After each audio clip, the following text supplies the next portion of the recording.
오늘은 예수님께서 빌라도 앞에서 재판 받으시는 그 장면에 대한 말씀을 함께 살펴보도록 하겠습니다. 15장 1절에서 15절까지 읽었는데요. 1절 맨 끝 우리 한글 그 단어를 보시면은 넘겨주니 돼 있죠. 그 다음에 15절 맨 끝에 뭐라고 되어 있습니까? 넘겨주니라. 제가 마가복음 1장부터 주구장창 말씀드린 게 이 넘겨주다라는 용어가 어떤 의미라는 거 말씀을 드렸습니다. 오늘 또 나오죠. 1절은 그 공회, 사내들인이죠. 그 대제사장들, 장로들, 서기관들이 예수님을 빌라도에게 넘겨줍니다. 그런데 재판을 딱 진행하고 난 뒤 15절에는 빌라도가 예수님을 십자가에 못 박기 위해서 군인들에게 넘겨주는 이렇게 구성이 되어 있습니다.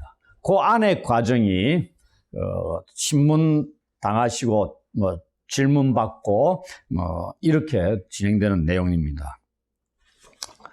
이게 이제 이렇게 이루어졌는데 이 넘겨주다라는 것들은 1장에는 세례요한이 붙잡히다는 게 한글에는 그래 되어 있지만은 헬라어는 이겁니다. 그래 파라디도미 동사다 이렇게 얘기하는데 세례요한이 넘겨지는 것, 그 다음에 가룟 유다가 예수님을 넘겨주는 것, 그거는 판다는 표현으로 하고 있죠. 넘겨주는 것, 그거에 대해서 나오고, 그 다음에 예수님이 죄인들에게 넘겨지고 대제사장들에게 넘겨지고 이방인들에게 넘겨지는데 쓰이는 용어가 이 용어입니다. 그리고 오늘은 빌라도에게 넘겨지고 군인들에게 넘겨지는 이러한 것에 사용되는데 이 동사가 신적 수동태라고 그랬어요. 그 말은 세례요한부터 예수님에 이르기까지, 그 다음에 그 이후에는 사도행전은 제자들에게까지 넘겨지고, 향후 그 계시록에서 제시하고 있는 그 박해 때나 환란의 때에 지금도 일어나고 있죠. 전 세계에서 그리스도인들, 예수님의 제자들인 그리스도인들이 넘겨지는 여기에 이르기까지 다 사용이 되는데, 신적 수동태라는 건 이 행위 배후에 하나님이 계신다는 얘기입니다. 근데 오늘 우리는 예수님의 넘겨짐에 대해서 배우고 있으니까 말씀을 보니까 예수님의 넘겨짐, 이것은 하나님께서 자신의 아들을 많은 사람을 위한 대속물로 넘겨주시는 일, 이건 반드시 일어나는 일이다. 신적 필연성이 있는 행위다. 예수님의 넘겨짐은. 이게 우리가 이미 지난 마가복음 10장 45절 그 유명한 인자가 많은 사람을 위해서 대속물로, 희생제물로, 속죄물로 넘겨지는 이거에 대한 것을 우리가 이미 이전에 살펴봤습니다.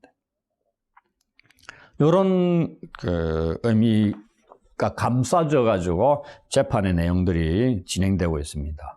근데 1절 그 맨 첫 구절이 뭐라고 되어 있냐면은 새벽에 이렇게 되어 있습니다.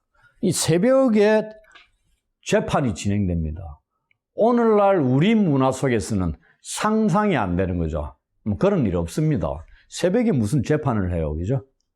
근데 이 당시에 지금 누구한테 넘기냐면 빌라도에게 넘깁니다.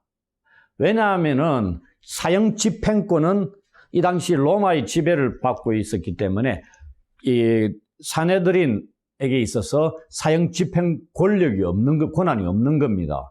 그러면 로마 총독에게 있기 때문에 빌라도에게 데려가는데, 새벽이라면 시간대가 새벽 4시 30분에서 5시 30분 언저리 이때입니다. 그럼 이때 빌라도 총독이 업무를 보느냐? 당연히 보기 시작합니다. 이 당시 업무가 새벽부터 진행됩니다.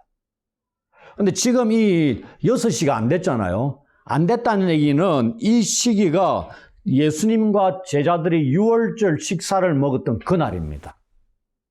그거는 전날 밤이지 않느냐. 근데 유대인의 날은 오후 6시부터 그 다음날 아침 6시까지잖아요. 저녁이 되고 아침이 되니 첫째 날이다. 창세기부터 그래 나오잖아요. 이게 지금 아침 6시가 안 됐다는 얘기입니다. 그 유월절 식사를 함께 나누었던 같은 날을 가리키고 있는 겁니다. 그리고 이 로마법에는 그 유명한 세네카도 로마의 재판은 밤에 하는 것은 불법이다 이렇게 되어 있습니다. 그러니 언제예요? 이른 아침 새벽에부터 시작이 되는 겁니다. 그렇게 보시면 됩니다. 그 다음에 지금 이 장소가 지금 어디냐면은 예루살렘입니다. 근데 우리가 이스라엘에 가봤잖아요. 빌라도 총독 관저는 어디에 있다고요? 가이사랴에 있습니다. 해변가 봤잖아요. 거기에 있는데 거기에 있어야 할 빌라도가 예루살렘에 와 있는 겁니다. 뭔 일이냐? 이 당시 지금 시간적으로 유월절 절기 때입니다.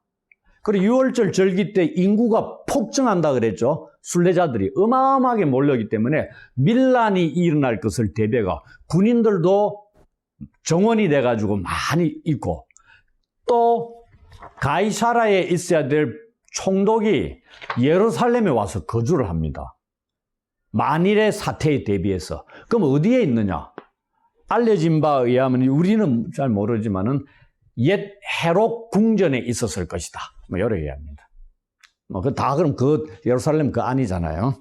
그래서 빌라도에게 데려가는 게 가이사랴까지 예수님을 모시고 가는 게 아니다는 얘기입니다. 빌라도가 와 있다는 얘기입니다. 그렇게 이제 배경들을 제가 쭉 말씀을 드리는 겁니다. 그러면서 이 빌라도에게 넘겨지는데 왜 예수님을 빌라도에게 넘기느냐? 그 이유가 뭐냐에 대해서 우리가 생각할 때 이 빌라도가 어떠한 인물이었느냐를 잠깐 설명을 드릴 필요가 있습니다. 이 빌라도는 당시 우리가 총독으로 알고 있잖아요. 주후 26년에서 36년, 약 10여 년간 총독으로 일을 했던 인물입니다. 그리고 그럼 26년부터 시작됐으니까 누가 세웠느냐? 그 당시 황제인 티베리우스가 세웠습니다. 빌라도를. 그러면서 로마 총독이니까 로마에서 임명이 돼가 이 유대 땅을 다스리는 그러한 임무를 주어졌는데 그 황제의 대변자 역할을 했던 인물이고, 그 다음에 주로 업무가 뭐였냐면은 시민사회와 범죄와 관련된 문제들에 대해서 황제의 대리인 역할을 했던 자입니다. 그러니 이 빌라도가 예수님을 처형하는데 오늘도 재판 과정에서 땅땅땅 해가지고 군인들에게 십자가에 못 박기 위해 넘겨주잖아요. 책임이 있는 자입니다. 이런 권한이 있는 자이기 때문에 사내들인 공회 대표들이 예수님을 데리고 빌라도에게 갔던 겁니다. 이미 자기들은 지난주에 어제 판결을 끝낸 겁니다. 그리고 고발건도 다 가지고 가는 겁니다. 그리고 빌라도가 땅땅땅 결정만 내려주기를 원하는 거죠. 그런 의도에서 이제 데리고 갔던 겁니다. 우리가 기독교 역사에서 빌라도와 관련 있는 가장 중요한 것으로 생각하는 것은 바로 이겁니다. 그가 이 유대 땅에서 사형 선고를 내릴 수 있는 권한을 가지고 있었다는 사실입니다. 만약에 이 빌라도가 예수님 죽음과 관련이 없다 하면 우리가 역사학자나 전문가들 외에는 빌라도에 대해서 잘 알겠어요. 사도신경에 이름이 언급되겠습니까? 안 되죠. 안 되면 우리는 빌라도에 대해서 잘 모르고 지나갈 수 있습니다. 그런데 빌라도를 아는 것은 예수님의 십자가 죽음 처형에 직접적인 관여를 하고 있는 그러한 인물이기 때문에 우리 기독교 역사에서 이 인물을 늘 언급하고 있는 겁니다. 그런데 빌라도의 모습은 성경에 군데군데 조금씩 나와 있습니다. 오늘 본문에는 마가 본문에는 예수님에게로부터 뭔가 죄를 발견을 못하고 다른 성경에도 마태복음이나 이런 데 안에 꿈 얘기도 나오잖아요. 그러면서 이 예수님이 별 죄가 없는 것 같다. 오늘 본문에도 대제사장들이 그 10절 같으면 시기해가지고 넘겨준 걸 알았다. 이러는 거예요. 그러면서 자꾸만 풀어주려고 너희에게 유대인의 왕으로 말하는 이 예수를 놓아주기를 원하느냐 이렇게 또 질문을 하잖아요. 그러면서 얼마나 계속적으로 노력을 했냐는 것을 알 수 있는 거는 이 14절에 빌라도가 이르되 이런 빌라도가 말을 하는 건데 이게 그 미완료 형태입니다. 우리가 헬라어의 미완료는 계속적인 의미를 담고 있대죠. 그래서 빌라도가 계속해가 무슨 악한 일이 있어서 나한테 자꾸만 죽이라고 하냐 계속적으로 얘기했다는 얘기입니다. 그러면 계속적으로 뭔가 놓아주려고 했다. 그래서 조금 빌라도를 긍정적으로 보려는 노력들 뭐 이런 것들이 있는데 결코 그렇지 않습니다. 이 빌라도의 모습이라는 타락한 모습, 그 다음에 자기에게 뭔가 혼란스러운 위협을 느끼면 한없이 무자비했던 자로 그려지고 있습니다. 역사적인 자료로. 그리고 이 유대의 총독으로 와가지고 유대인들에 대해서 아주 그 적대적인 인물입니다. 그렇기 때문에 우리가 예수님에게로부터 뭐 죄가 없는 걸 발견해가 놓아주려고 했다고 해가지고 긍정적으로 뭐 우리가 봐야 되고 이런 거는 전혀 아닙니다. 그런 것들은 이제 말씀을 드리고 그러면서 이 오늘 본문에는 빌라도가 먼저 묻습니다. 네가 유대인의 왕이냐 이래 물으니까 예수님이 네 말이 옳다 얘기하죠. 뭐 총독 앞에 서든 누구 앞에 서든 예수님이 뭐 꿀리고 저자세고 뭐 살고자 하는 뭐 이런 거 아닙니다. 그 다음에 무기력해가지고 일반 사형수들처럼 뭔가 어떻게 하면 살아날 수 있을까 이런 자세가 전혀 아니었죠. 아주 지난주에도 살펴봤지만 아주 당당하십니다. 왜냐하면 예수님이 선택해가 가시는 길이니까. 그거거든요. 그 다음에 배후에 하나님의 뜻이 진행이 되고 있는 거기에 예수님이 순종해서 가는 거니까 여기에서 어떻게 오늘 본문도 마찬가지지만 예수님의 정체성에 대한 질문에 대해서는 명확하게 답을 합니다. 그 외에 고발 사항에 대해서는 침묵으로 일관하고 계시는 것을 우리가 지난주와 마찬가지로 오늘도 동일하게 보고 있는 겁니다. 그러면서 지난주에 사내들인 공회에서는 유대인의 왕으로가 아니고 네가 찬송받을 자의 아들 그리스도냐 이렇게 질문을 받으셨습니다. 하나님의 아들 그리스도냐 이래 질문 받았다는 얘기입니다. 근데 오늘 빌라도를 통해서는 유대인의 왕이냐 이렇게 질문을 받았습니다. 유대인의 왕이라는 거는 지금 빌라도는 이방인입니다. 그럼 유대인의 입에서 나올 수 있는 것은 유대인의 왕 이꼴 이스라엘의 왕입니다. 그 정치적인 뉘앙스가 강하다는 얘기입니다. 왜냐하면 빌라도에게 데려가가지고 판결을 내리게 하기 위해서는 유대인들의 종교적인 문제로 가면 안 되잖아요. 정치적인 문제, 로마와의 그런 관련성 속에서 이런 것들을 가져야 됩니다. 그 당시에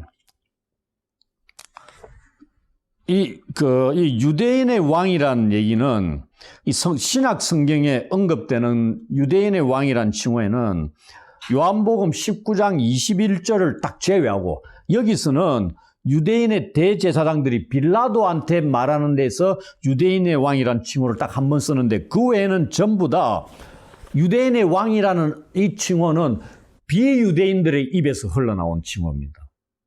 오늘도 빌라도의 입에서 유대인의 왕, 그 다음에 뭐 백부장의 입에서 유대인의 왕이나 그 비유대인들의 입에서 유대인의 왕이라는 이 칭호가 말해주고 있습니다. 그게 신약 성경에서. 놀라운 거죠. 그래서 이 마가복음 15장에는 이 유대인의 왕이라는 칭호가 5번 쓰여지고 있습니다. 오늘 우리가 읽은 본문에 3번 나오고요. 다음 주 살펴보게 될 십자가에 처형당하는데 18절, 26절에 2번 더 나와가지고 15장에만 5번이 유대인의 왕이라는 칭호가 쓰여지고 있습니다. 그리고 헤롯 대왕이 언제 죽느냐 하면은 예수님이 출생할 직후에 죽습니다. 그 무슨 사건에 관련된 인물이죠? 2살 아래는 전부 다 죽여라. 뭐 이런 거 있었잖아요. 이 헤롯 대왕이 BC 4년에 죽습니다. 이 왕이 죽고 난 이후에 팔레스틴 땅에 유대인의 왕은 없었습니다. 존재하지 않았다는 얘기입니다. 약 30여 년간 유대 땅에 유대인의 왕이 없었다는 얘기입니다. 그런데 지금 예수님을 뭘로 불러요? 유대인의 왕으로 부르는 겁니다.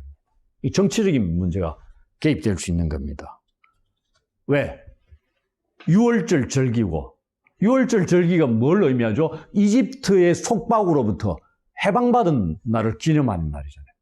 그것도 430년 동안 종살이하던 이스라엘 민족이 해방의 날입니다. 우리는 8.15고, 그날에 인구도 예루살렘에 어마어마하게 많이 몰려든다 그랬죠. 이때 밀란이 일어날 소지가 다분히 있었다. 실제 일어났던 적들도 있었고. 그러니 총독까지 예루살렘에 와 있고 군인들도 많이 정원돼 있고 이런 상황이란 얘기예요. 그러면서 예수님은 네가 유대인의 왕이냐 이렇게 질문하는 겁니다. 예수님이 뭐라고 하죠? 네 말이 옳다 얘기합니다. 예, 맞습니다. 이래 안 하죠. 네 말이 옳다 얘기합니다. 유대인의 왕으로 묻고 있는 겁니다. 총독이. 그래서 예수님이 네가 말하는 게 옳다는 얘기입니다. 유대인의 왕이신 분이 총독한테 꿀리고 뭐 그럴 것도 아니잖아요. 그 말씀입니다. 그래서 BC 4년 이후에 예수님 당대까지 유대를 통치하던 왕이 없었다는 얘기입니다. 그러니까 로마 황제가 그 당시에 아우구스투스입니다.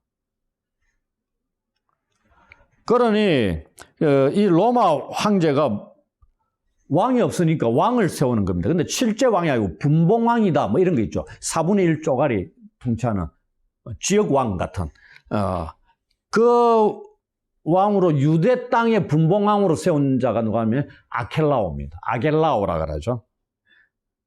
근데 분봉왕의 역할을 제대로 했다 그러면은 지속이 됐을 수도 있는데 이 형편없는 통치자였습니다. 아겔라오가.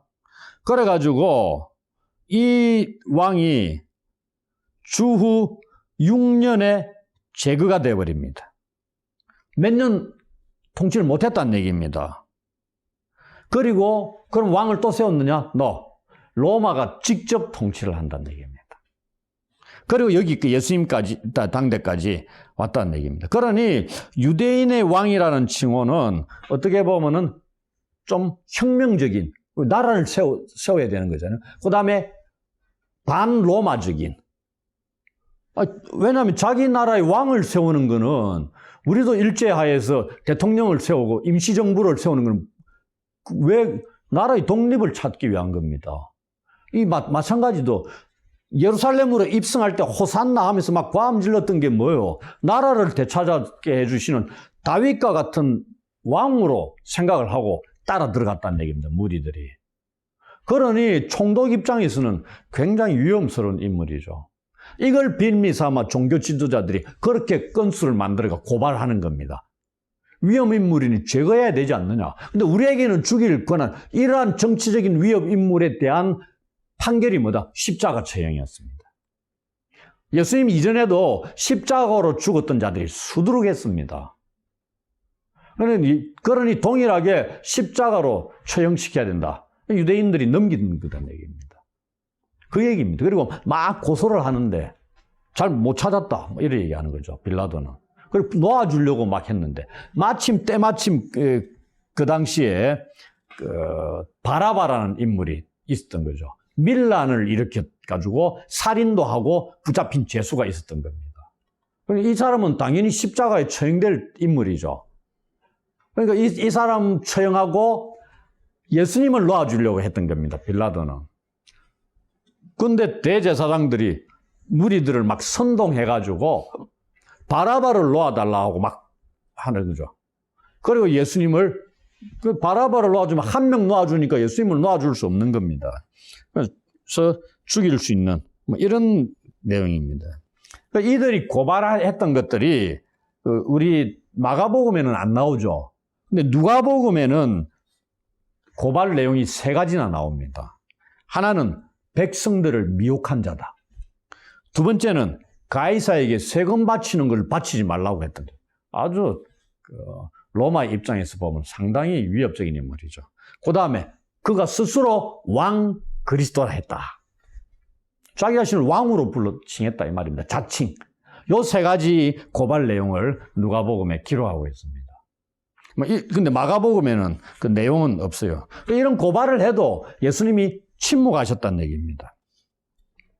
그럼 우리는 침묵하면 그걸 다 고발하는 내용을 받아들이는 걸로 얘기하잖아요. 지금 누가 재판하는 거죠? 빌라도가 재판합니다. 무슨 법에 의해서? 로마법에 의해서. 그 로마법의 침묵은 뭐냐? 죄가 아니다는 얘기입니다. 로마법에서는 침묵하는 걸 죄로 인정 안 했다는 얘기입니다.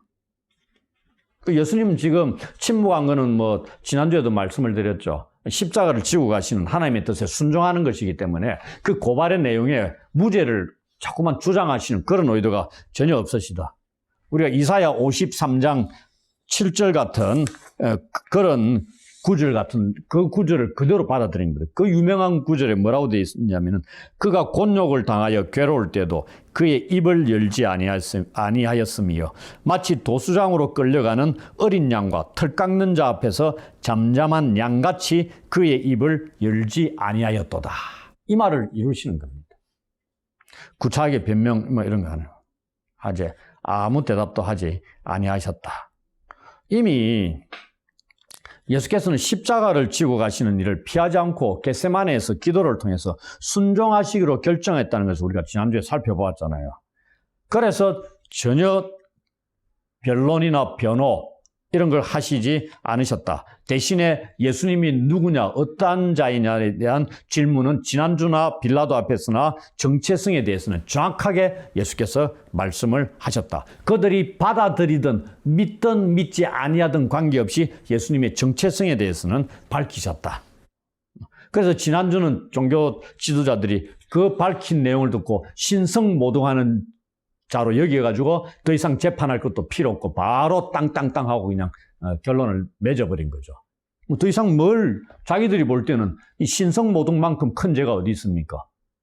당장 돌로 쳐 죽여야 될 자인데 그런 거죠. 이러한 빌라도 앞에서도 예수님의 당당하심이나 그 다음에 온갖 것으로 많은 것들로 고발하는 내용들에 또한 침묵하시고 이런 것에 대해서 빌라도가 놀랬다 이래 돼 있는 겁니다. 자기는 이해를 못하는 겁니다. 그 당시에 처형을 많이 해봤을 거 아닙니까? 밀란을 일으킨 자, 그 다음 자칭 메시아라고 했던 자들도 많이 재판을 해봤을 겁니다. 정치인들을 수도 없이 재판하고 십자가 처형으로 죽음에 내몰았던 일들도 많았기 때문에. 그런데 예수님은 전혀 죽음을 앞두고 자포자기하거나 무기력한 것과는 전혀 거리가 먼 그런 반응을 보이고 있잖아요. 너무나 당당함에 놀랐을 수도 있습니다. 예수님께서는 전혀 이 패배자의 의식이나 그러한 자세를 보이시지 않으셨다는 얘기입니다. 오히려 제가 이제 요한계시록의 이 논문 주제로 계속 살펴보고 있는 요한계시록의 제자도 주제에 중요한 것 중에 하나가 뭐냐면은 이기는 자입니다. 이기는 자. 계시록 2장과 3장에 이기는 자에게 약속한 것들이 7가지나 7교회에 하나씩 주잖아요. 그때 주시는 말씀은 이긴 게 아니고 그들에게 이겨라고 얘기하는 겁니다. 그런데 일찍 죽임을 당하신 어린 양이신 예수님은 이기셨다. 과거형으로 나옵니다. 그리고 하나님 나라에 있는 14만 4천 명도 이겼는데 뭘로 이겼다? 예수님 어린 양의 피와 그들이 정언하는 말씀으로 이긴 겁니다. 그리고 2장 3장의 7교회의 성도들에게 핍박과 환난 속에서도 이기기를 원하는 겁니다. 그리고 약속의 말씀을 주시면서 무엇으로 이기라? 어린 양이 이기신 것처럼 그분을 따라가면서 이겨라 이 얘기입니다. 그분이 어떻게? 죽음으로써 이기셨다. 오늘 본문에도 예수님 그대로 나오죠. 죽음의 길을 그대로 받아들이시는 겁니다. 근데 사단은 예수님이 십자가에 죽으시는 걸 보고 패배했다 이렇게 생각하는데 아니란 얘기입니다. 예수님의 이 거룩한 전쟁, 죽음과의 전쟁은 예수님이 자신의 여호와의 종, 이사야 40장부터 계속 나오는 여호와의 종, 고난받는 종으로서 뭘 하신다? 죽으신다는 얘기입니다. 그 죽음을 통해서 예수님은 승리하신다는 얘기입니다. 역설이죠. 그럼 제자들도 오늘날 예수님 다시 오시는 재림을 기다리는 교회 성도들도 십자가를 지고 자기를 부인하고 생명을 구원하고자 하는 자는 잃을 것이고 생명을 잃고자 하는 자는 얻을 것이다. 구원을 얻을 것이다. 이런 말씀하잖아요. 역설입니다.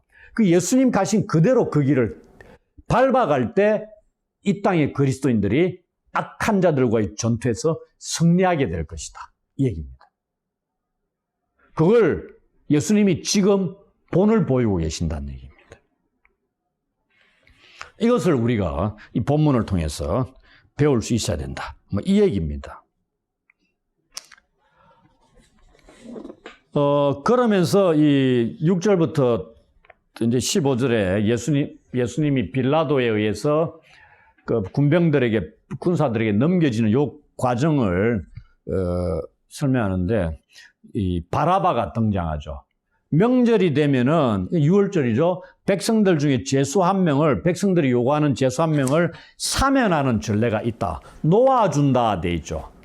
놓아준다. 이게 반대가 뭐겠어요?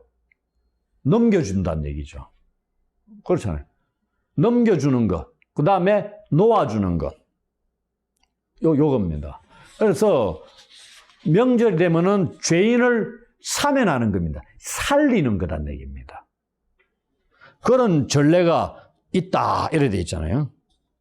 6월절 사면 제도의 유대인들의 관행으로 보시면 됩니다. 왜냐하면 이걸 뭘 기념하겠어요?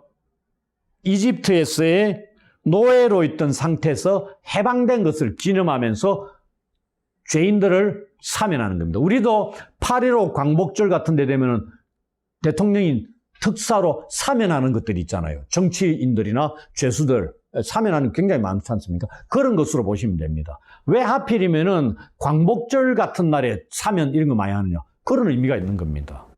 여기는 6월절 절기 때 사면하는 것들이 있었다. 유대인의 관례로 그런 것으로 보시면 됩니다. 그래서 놓아주는 것 그런 관습들이 있었다. 이때 빌라도가 예수님을 놓아주려고 했다는 얘기입니다. 그런데 이 대제사장들이 무리들을 충동해가지고 예수님 대신에 밀란을 꾸미고 밀란 중에서 살인하고 체포한 중에 이 바라바를 놓아달라고 막 요구를 해라 이런 겁니다. 이 당시에 밀란이라는 것은 지금 예수님 당시라면 AD 주후 약 30년 언저리잖아요. 이 언저리에 밀란이라는 이러한 사건들이 있었느냐? 실제 역사적인 기록에 두 가지 큼지막한 사건이 있었다. 이런 얘기합니다. 요세푸스하고 필로가 언급해 주는데 꼭 이거다 이런 건 아니지만은 성전의 기금으로 성전 헌금 바친 것들 있죠. 그걸로 예루살렘에 빌라도가 수로를 놓으려고 계획을 했던 게 있었답니다.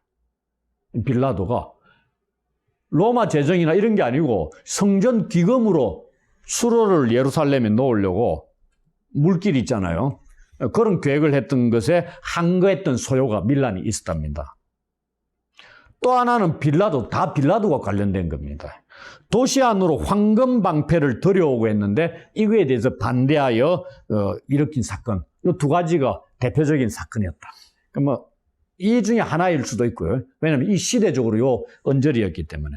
아무튼 간에 이 바라바라는 인물을 놓아달라 해라 이랬습니다. 근데 바라바라는 이름이 오늘 우리 마가복음에는 난 하주에 작은 글씨로 안 나와 있어요.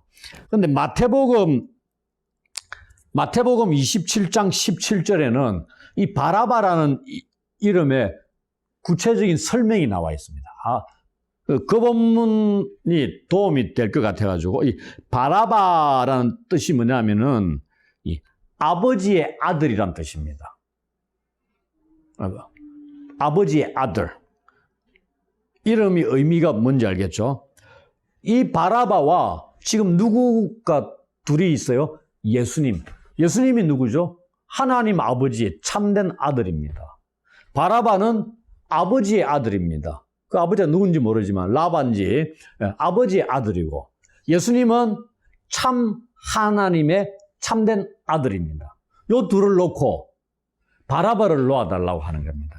그러면서 마태복음 그게 난하주에 보면은 뭐라고 돼 있냐면은 바라바라 하는 예수, 이렇게 기록되어 있습니다. 바라바라 하는 예수. 그러니 지금 그걸 가져와가지고 말씀을 드리자면은 빌라도가 얘기하는 게 바라바를 놓아주랴, 예수를 놓아주랴, 이것을 그 말씀으로 설명하면은 바라바라 하는 예수냐, 그리스도라 하는 예수냐, 이 얘기입니다. 놀라운 거죠. 하필이면 왜 바라바냐? 모르겠어요. 가상의 인물 아닙니다. 그래서 마태복음이 그렇게 난아주에 어떤 다른 사본에 그런 게 있었다 이 말입니다. 그래서 너희 중에 바라바라 하는 예수를 놓아주랴, 그리스도라 하는 예수를 놓아주랴, 이 얘기입니다. 근데 대제사장들은 누구를 선택하라? 바라바라 하는 예수를 선택하라고 무리들을 충동하는 겁니다. 근데 이 무리들이 어떤 인물들이요? 예루살렘 입성 때 호산나 주의 이름으로 오시는 이여 하면서 예수를 환호하면서 맞이했던 그 무리들입니다. 이 무리들이 지금 어떻게 예수님을 십자가에 못 박아라고 고함 지르는 자로 완전히 급변하는 그러한 장면을 우리가 보게 되는 겁니다. 그러니 빌라도가 무리들에게 졌다 이 말입니다. 무리들의 소리가 이겼다. 그래서 무리들에게 만족을 주기 위해 바라바는 놓아주고 예수님은 채찍질하고 십자가에 못 박히게 군인들에게 넘겨줬다. 이렇게 오늘 본문이 끝나는 겁니다. 근데 이 당시 우리가 영화 같은 데 보면은 옛날 영화 말고요. 그 패션 오브 크라이스트나 그 좀 그런 데 보면 채찍이 어떤 모양이 있는가를 아마 볼 수 있을 겁니다. 우리가 생각하는 채찍 아닙니다. 이 채찍은 채찍 끄트머리에 여러 가지 것들이 있어요. 종류가 다양했습니다. 이 대못을 묶어 놓은 것도 있고요. 뼈 조각들이 있는 게 있고, 돌이 묶여져 있는 게 있고, 혹은 납덩어리들이 끄트머리에 묶여 있는 게 있습니다. 우리가 이러면 가죽끈만 있는 건 아닙니다. 예수님 당시에. 십자가 처형 직전에 예비 작업으로 채찍질을 하고 보내거든요. 이 채찍질이 끄트머리에 이런 것들이 붙어 있기 때문에 어떤 게 심하게 맞으면 뼈까지 다 보이고 내장까지 다 드러난답니다. 이런데 배 같은 데 맞다 보면은 내장이 파인 이 정도로 심했습니다. 그래서 십자가 처형 당하는 죄수가 채찍 맞고 그냥 죽어버리는 경우가 있습니다. 원래 이게 십자가 고통, 너희가 곧 있으면 박힐 그 십자가의 고통을 여기에서 그와 비슷한 걸 맛보라고 행하는 예비 작업이 채찍질이었습니다. 그러니 채찍질이 어마어마한 고통을 안겨다 주는 겁니다. 우리가 생각하는 여기 핏줄 좀 생기고 이런 채찍이 아니고요. 끝에 그런 것들이 있기 때문에 극도의 아픔과 고통을 미리 맛보라는 겁니다. 그 다음에 십자가에 못 박히는 거는 몸만 딱 박히고 조금 있으면 죽는 거죠. 왜? 사전에 미리 엄청나게 많이 고통을 당했고 피를 많이 흘렸기 때문에 나무 십자가 지고 가가 못 박히면 곧 있으면 죽는다는 얘기입니다. 그때도 극도의 고통을 느끼겠지만은 이미 여기서 엄청 많이 겪는 거죠. 뭐 그 얘기입니다. 예수님 채찍질 하신 게 그런 거거든요. 여기에서 이제 제가 말씀드리고자 하는 거는 이 바라바와 예수님의 비교를 하고 있다. 이 마가복음에 있었어요. 왜냐하면 이 바라바가 아까 이름이 뭐라고요? 아버지의 아들이라 했습니다. 그러니까 이 땅에 아버지의 아들 이 바라바하고 하늘 아버지의 참아들인 예수님을 비교를 하는 겁니다. 그 바라바는 실제로 로마에 저항했던 밀란을 일으킨 인물 아닙니까? 폭력을 통해 가지고 이 땅에 이스라엘의 독립이나 해방을 꿈꿨던 인물입니다. 근데 어떻게 됐어요? 실패한 겁니다. 붙잡혔잖아요. 지금 죽음 직전에 놓여진 자잖아요. 근데 예수님은 어떤 분입니까? 그들이 보기에는 지금 십자가에 달릴 뿐이잖아요. 그래서 아무것도 이루지 못한 인물로 그려지는 겁니다. 그런데 어떻게? 예수님 아까 말씀드렸죠? 죽음을 통해서 이루시는 겁니다. 그 하나님의 나라, 예수님이 이 땅에서 말씀하신 그걸 죽음을 통해서 이루신다는 얘기입니다. 그런데 이 사람들은 그걸 모른다 이 말입니다.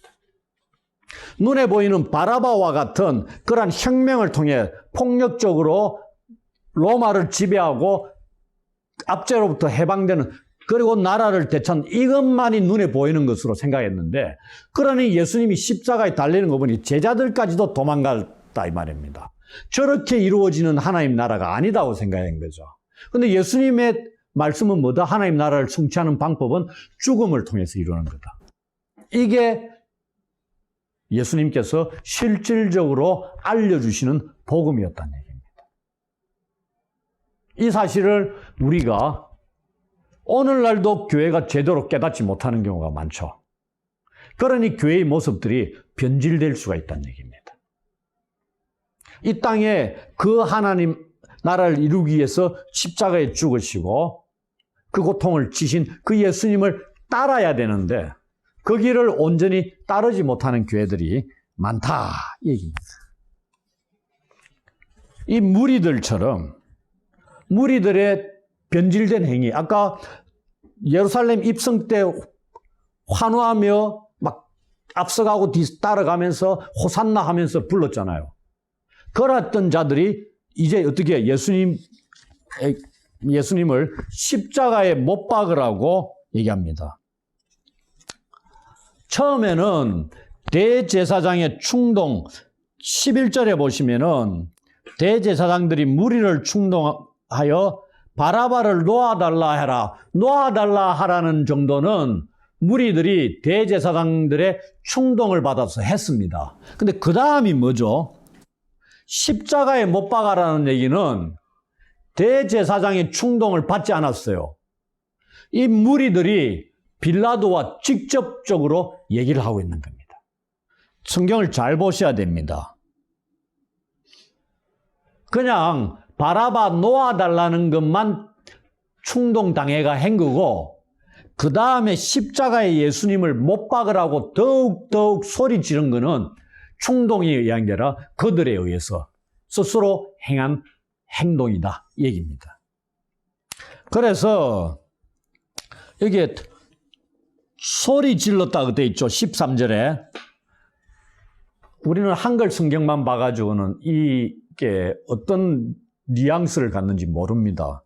근데 그래서 헬라어를 봐야 되는 게 필요한데 이 소리 지르다는 헬라어가 크라조입니다. 우리가 크라이 이런 게 외친다는 게 아마 여기서 나왔는지도 모르겠는데 영어가 크라조입니다. 크라조가 마가복음에 어떠한 상황에서 쓰였느냐를 봐야 되는 겁니다. 그게 3장, 5장, 9장 같은 데 쓰였는데 5장 하니까 떠오르는 게 뭐죠? 군대 귀신. 그겁니다. 3장도 그렇고 이런 데 보시면은 우리가 1장 26절에 예수님의 최초의 사역이 회당에서 귀신 들린 자를 축출하는 겁니다. 그때 귀신이 소리 지를 때 이겁니다. 그 다음에 5장 군대 귀신 들린 자들이 외치는 소리가 이겁니다. 이 단어. 이게 무슨 말이냐면은 여기에 무리들이 소리 지른 게 아까 바라바를 놓아달라 한 거는 선동을 당해가지고 했어요. 근데 예수님을 십자가에 못 박아 죽여라 한 거는 그들이 소리 지른 겁니다. 빌라도에게. 대제사장들하고 관계없이 이때 쓰였던 용어가 이 크라조인데 이 동사가 뭐냐면 마가복음에서 귀신들의 입에서 흘러나온 외침을 가리킬 때 쓰였던 용어가 소리 지르는 겁니다. 그 말이 무슨 말이냐면은 바라바를 놓아달라는 것은 대제사장들의 선동에 의한 것이나 인정해요. 근데 예수님을 십자가에 못 박아 죽여라고 하는 것은 무리들의 입에서 나온 것은 지금 예수님을 죽이려고 우리가 마가복음 보면은 예수님을 죽이려고 3장부터 종교 지도자들이 작당 모의를 했습니다. 그러면서 그뿐만이 아니고 귀신들이 그 4장에 풍랑을 만나죠. 5장에 군대 귀신을 만납니다. 제가 풍랑을 만날 때 그 풍랑을 일으킨 자들이 누구라고 설명했는지 기억납니까? 5장에 게네사렛에 있던 군대 귀신들이 그래서 요한계시록의 바다가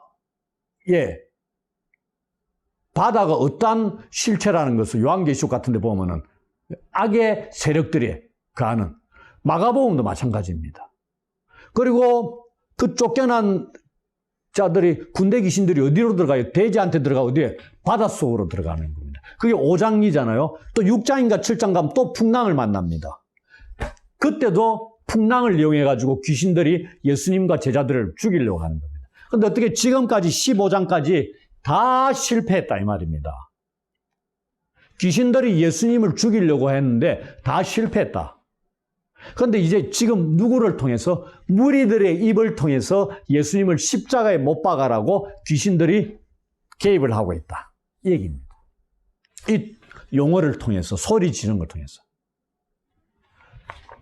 바로 며칠 전에 예수님을 환호했던 자들이 그들의 입에서 예수님을 십자가에 못 박아 죽이라고 하는 겁니다. 가룟 유다도 똑같잖아요. 3년 동안 예수님을 쫓아나다가 한 방에 예수님을 팔아먹습니다. 그게 요한복음 같은 데 보면 뭐라고 돼? 마귀가 시몬 가롯 유다의 마음에 예수를 팔려는 생각을 넣었다 이렇게 돼 있습니다. 요한복음 13장 2절에. 그러니까 이거 마귀가 바다도 이용하고 귀신은 당연히 그 사람들에게 귀신 들려가지고 이용을 하고 그 다음에 오늘 본문에서는 무리들을 이용하고 예수님의 제자 중에 한 놈인 가룟 유다도 이용하고 전부 다 이용하는 목적이 뭐죠? 예수님을 죽이고자 하는 겁니다. 그래서 여기에서 성취하는 거죠. 십자가에 못 박으라고 계속적으로 고함 지르니까 빌라도는 놓아주려고 계속적으로 말을 했는데 졌다 이렇게 되어 있는 겁니다. 무리들의 소리가 이겼다. 사단이 이겼다는 얘기입니다. 그래서 이제 다음 주나 보면 예수님이 십자가에 못 박혀 죽는데 그래서 사단이 이겼다 생각하는데 그게 그들의 결정적인 패하는 요소다. 이 얘기다. 멋진 거죠. 이 반전이다. 우리가 볼 때는 드라마상의 반전이다. 이렇게 얘기하는 거죠. 내가 다 이긴 걸로 생각했는데 이게 나의 결정적인 패배를 안겨다 주는 요소가 되어버린 겁니다. 예수님이 십자가 죽음이. 하나님이 이를 통해서 이루셨다. 이런 것들을 우리한테 보여주는 겁니다. 그 얘기입니다. 그래서 우리가 이 사도신경에 본디오 빌라도에게 고난을 받아 십자가에 못 박혀 죽으시고 이 죽으신 예수님의 죽음에 대해서 빌라도는 역사상 오고 오는 역사 속에서 예수님 다시 오실 때까지 자기의 이 책임 결코 면할 수 있는 인물이 아니다 하는 것을 오늘도 우리 본문을 통해서 밝히고 있다, 알려주고 있다 이 얘기입니다. 그것을 이 바라바가 예수님 때문에 노임을 받았습니다. 죽임을 당하는 그러한 자리에서 놓여지는 거죠. 죄가 없으신 예수님이 바라바 대신에 죽는 거잖아요. 바라바라 하는 예수냐, 그리스도라 하는 예수냐, 둘 중에 선택하라 했는데 바라바라는 예수를 살리는 겁니다. 대신에 그리스도라는 예수가 십자가에 못 박혀 죽으시는 겁니다. 그러니까 바라바는 누구 때문에 살아요? 그리스도라는 예수님 때문에 사는 자입니다. 그 바라바가 누구다? 바로 오늘날 우리다 이 말입니다. 우리가 그리스도라는 예수님 때문에 살아난 자들이 된다는 얘기입니다. 그걸 우리한테 바라바를 통해서 보여주고 있는 겁니다. 십자가에 죽으신 예수님으로 인해 죄 씻음 받고 구원받은 우리들 이야기입니다. 우리가 죽어야 하는데 우리 대신 예수님께서 대신 죽으신 겁니다. 그분으로 인해서 우리는 살아났다 이 말입니다. 이 장면에서 우리는 바라바를 통해서 오늘 우리의 모습을 봐야 되는 겁니다. 이제 마무리하자면은 본문에 빌라도 앞에 재판받으시는 예수님이 누구로 그려지고 있죠? 유대인의 왕으로 나타나고 있습니다. 산헤드린 앞에서 이 재판에서는 예수님은 하나님의 아들 그리스도 메시아이셨습니다. 근데 유대인의 왕 칭호는 메시아보다 훨씬 더 정치적으로 위험한 칭호였다. 이렇게 말씀을 드렸죠. 그리고 빌라도 앞에서 재판에서 알 수 있는 것은 예수님으로부터 그가 어떠한 죄도 찾지 못했다 되어 있습니다. 죄를 못 찾았다 이 말입니다. 그래서 놓아주려고 열심히 노력했고 다른 복음서에는 와이프가 꿈까지 꿔가지고 함부로 손대면 안 되겠다고. 그 다음에 자기가 물에 손을 씻는 것까지 나옵니다. 이거 마가복음 다 생략이 돼 있는데. 그렇잖아요. 내가 관련이 없다고 하면서 손까지 씻었는데 사도신경에 보면은 또 오늘 본문에 보면은 그는 그 책임을 면할 수 없다는 얘기입니다. 자기는 완전히 책임 회피하고 아무런 관련이 없다고 생각했을지 모르지만 결정적인 책임을 져야 되는 인물로 우리는 확인을 하게 되는 겁니다.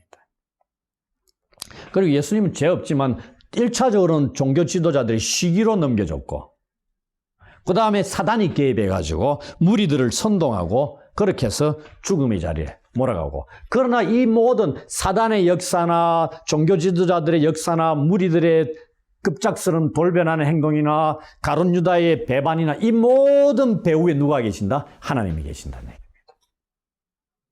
하나님의 구원 계획이잖아요. 그 구원 계획 틀 속에서 이들이 움직이고 있는 겁니다.